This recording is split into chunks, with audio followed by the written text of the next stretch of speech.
Mitos atau fakta pemakaian HCS bikin irit BBM? HCS apaan sih?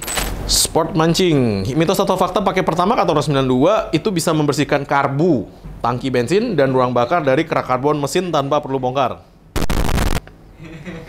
Wiega Tanaga. Mobil 0 km atau mobil baru harus dibejek supaya dapat limit top speed trips. Cari bengkel mobil yang tepat, ayo ke Dokter Mobil aja. Jujur, cepat dan juga lengkap, ayo ke Dokter Mobil aja. Kualitas yang terbaik, harga juga bersahabat. Percayalah, di Dokter Mobil pasti beres. Hai Lovers, balik lagi dengan saya Lung Dokter Mobil. Di kali ini mitos dan fakta 15.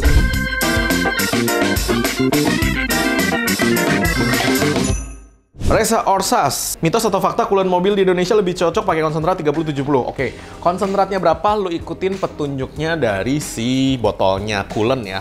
Jadi kalau memang dia bilang 50-50 ya lu isi 50-50 tapi pakai Aquades. Nah, Aquades bisa beli di mana? Aquades bisa beli di toko-toko kimia, kalau nggak lu cari di online marketplace. Cuman kalau cari di online marketplace biasanya expensive karena essentially lu beli air di mana lu kirim airnya harganya per kilo gitu loh. Jadi expensive ya. Jadi maksudnya lu cari aja toko-toko bahan kimia ya kan. Nah, di situ lu kesana lu beli Aquades itu jauh lebih bagus daripada lu nungguin air AC kadang-kadang. Ferdi Alamsyah, apakah aman mobil seperti Avanza dengan spek minyak rem .3 diganti .4 dengan harapan pengereman lebih pakem? .3 bisa lu ganti ke .4 tapi pengereman tidak jadi lebih pakem ya. .3 sama .4 ya sistem oli remnya aja yang berbeda isinya, tetapi sistem pengereman lu akan menjadi sama saja. Kenapa kok sama saja? Karena ujung-ujungnya disc brake-nya segitu, kalipernya segitu, dan kampas remnya segitu. Itu yang harus lu rubah kalau lu mau lebih pakem, bukan minyak remnya. Minyak remnya itu hanya sarana untuk ngerem, makanya lu ganti 1 tahun sekali. Kemarin gue lagi di Surabaya, ada ada CR-V 60.000 km dan tidak pernah ganti minyak rem. Begitu kita keluarin minyak remnya, warnanya udah kayak minyak goreng abis gorengan di pinggir jalan gitu loh. Jadi warnanya udah bener-bener coklat kental gitu kan. Which is ya sebenarnya sih nggak bagus ya bro ya. Lu cek minyak rem 1 tahun sekali. Kalau warnanya sudah berubah, gue saranin lu ganti. Kalau belum berubah, gue saranin tes pakai tester minyak rem. Itu biasanya titik didihnya lu lihat nih berapa. Kalau udah drop terlalu jauh mendekati ke 100, ganti deh. Karena nanti ketika lu turun gunung, ketika lu membutuhkan performance dari si rem lu itu, biasanya nanti kalau titik didihnya tinggi itu berbahaya sekali dan bisa nggak bisa ngerem. And Alicia, mitos atau fakta? Cara menyalakan mobil dengan push start button yang benar ialah harus melalui ACC mode dulu dan tidak boleh langsung menyalakan engine.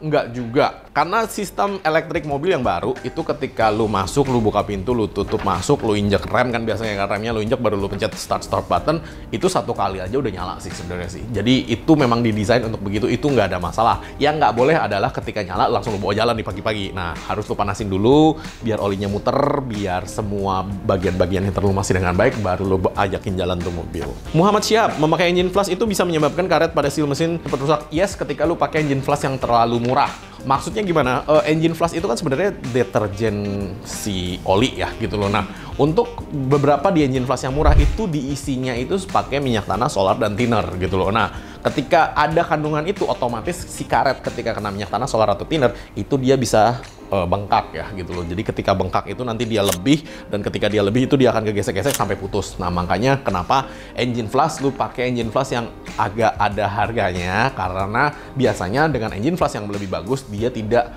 melukai si karet-karet seal itu sendiri. Orange Sunset, mematikan mobil apa harus matikan AC terlebih dahulu baru matikan mesin atau bebas aja? Kalau matiin sih saya sarankan Anda matikan AC-nya dulu baru matiin mesin. Kenapa? Biar nanti ketika mesinnya hidup, AC-nya nggak langsung hidup. Karena itu nanti yang akan ban ke si magnetic clutch. Karena ketika mobilnya di starter, itu akan menarik beban yang luar biasa dari si aki. Sehingga aki itu kan jadi tekor kalau misalkan lu harus ngidupin magnetic clutch juga ya. Jadi saran gue sih tetap lu matiin AC dulu, baru lu matiin mesin. Itu dijadikan habit, sehingga ketika mobilnya baru lu nyalain, dia nyala doang tanpa nyalain AC-nya. Mitos atau fakta pemakaian HCS bikin irit BBM? HCS apaan sih? Gua nggak ngerti ya, jadi jangan disingkat-singkat HCS itu apa, gua nggak ngerti. Kalau produk orang gue tidak berkomentar karena itu produk orang lain. Kalau kita kan ada etika ya gitu kan. Yang jelas irit BBM itu banyak faktor ya. Lu kalau mau ngirit itu lu harus tahu apa saja faktor yang mempengaruhi pembakaran. Satu, pengapian atau kelistrikan ya kan. Satu lagi bahan bakarnya itu sendiri. Satu lagi oli untuk gaya geseknya. Yang terakhir adalah berapa banyak angin yang masuk. Nah, itu aja lu mainin, harusnya lu bisa bikin irit BBM. Tapi nggak banyak, balik lagi ya. Kalau lu mau ngirit banyak, tetap lu remap, lu cekek aja bensinnya. Tapi itu juga belum tentu yang terbaik bagi mobilnya kan gitu. Ya. Hydrocarbon crack system. Oh, oke. Hydrocarbon crack system itu bikin irit mesin kalau mesinnya lu tuning lagi. Jadi hidrokarbon itu lu dapat dari elektrolisis H2O atau air. Ketika lu elektrolisis itu di positif akan mendapatkan H-, kalau di negatif akan mendapatkan O+.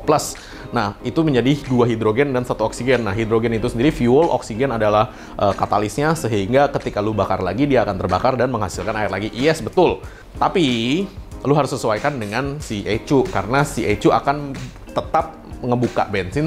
Misalnya lu injek dia ngebuka 10 mili, dia akan tetap ngebuka 10 mili walaupun lu tambahin HCS-nya. Jadi ketika HCS-nya lu tambah dan bensinnya nggak lu kurangin, ya ujung-ujungnya sama aja dengan performa yang lebih bagus gitu kan. Bensinnya sama aja. Kalau lu mau nginjek ngirit, itu harus ada yang lu geser variabel bensinnya. Nah, tapi sampai sekarang saya tidak pernah menemukan ada yang orang bisa bikin HCS ini dengan menggabungkan rem pump ECU sampai dengan detik ini. Karena satu susah, dua tidak stabil. Itu HCS-nya kalau goyang-goyang, lempengannya lama-lama nempel, itu bisa meledak ya di dalam bagasi lu ya. Jadi lu harus tahu itu. Si penjual akan bilang enggak 100% aman. Saya dari dulu sampai sekarang bikin sendiri, saya tahu itu bikinnya gimana, dan saya tidak lanjutkan karena satu, tidak ada yang bisa kontrol variabelnya itu, dua, emang cepet meledak situ sih. Meet Algami Gaming, mobil baru apakah harus dirayain ke daerah pegunungan yang medannya naik turun dan sering dipakai ngebut? Enggak ya. Teknologi mobil hari ini sudah jauh lebih bagus dan lebih presisi ketika mereka manufacturing. Nah, lu rayan nggak usah lah ya banyak-banyak. Maksudnya rayan dulu itu kan biar mobilnya terpakai dengan benar gitu kan. Hari ini lu nggak usah. Yang penting olinya 1000 km pertama lu buang, lu ganti gitu. Karena kenapa? Ya kita hanya mau memastikan bahwa seluruh gram-gram yang ada di dalam mesin itu kebuang semua. Sport mancing, mitos atau fakta pakai Pertamax atau RON92 itu bisa membersihkan karbu, tangki bensin, dan ruang bakar dari kerak karbon mesin tanpa perlu bongkar? Enggak bro. Kalau nggak percaya lu pakai aja ya kan, lu bersihin dulu nih mobil-mobil lu nih ya kan, lu tune up, lu bersihin dulu, udah lu pakai aja 8 bulan gitu, terus lu buka lagi, kotor apa enggak? Gue jamin pasti kotor. Nggak ada hubungannya antara RON berapa dengan membersihkannya. Yang ada hubungannya adalah seberapa bersih bensin itu sendiri, satu, dua, penguapan oli lu berapa tinggi. Karena at the end of the day, uap dari penguapan oli yang keluar dari PCV valve itu dimasukin lagi ke intake untuk dibakar. Nah, jadi kalau bensinnya bersih tetapi penguapan oli lu tinggi, tetap akan kotor. Kalau penguapan olinya lu rendahin dan bensinnya bagus, baru dia akan kotornya juga minimum. Tetapi kalau cuman bensin doang, enggak sih. Wiega Tanaga, mobil 0 km atau mobil baru harus dibejek supaya dapat limit top speed trips. Oke.